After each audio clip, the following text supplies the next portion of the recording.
ẹ kú ilé lọ́sẹ̀ yìí ẹ kú ilé là ń kí aráalé ẹ káàbọ̀ ni à ń kí èrò ọ̀nà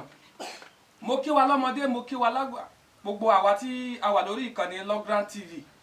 orúkọ mi ni Omofoloruncho Akan tí gbogbo àwọn èèyàn mọ̀ sí ọlọrun Alaago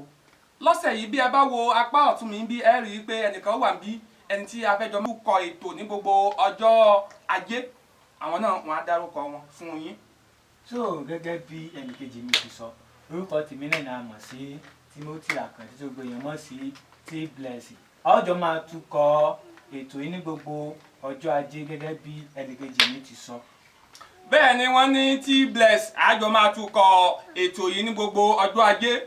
lórí Logdram TV ẹ wà níbẹ̀ ní gbogbo ìgbà ẹ máa subscribe ẹ máa follow wa lórí ètò tí a pè ní àgbẹ̀ lọ́ba. Orúkọ mi ní lẹ́ẹ̀kan sí orúkọ mi ní Omofoloruncho Akan tí gbogbo àwọn èèyàn mọ̀ sí ọlọ́run Alaago a máa dágbére lọ́sẹ̀ yìí ní gbogbo ọjọ́ mẹ́jọ mẹ́jọ ẹ̀yin la máa bá ẹ̀yin aráalé ó dìgbà.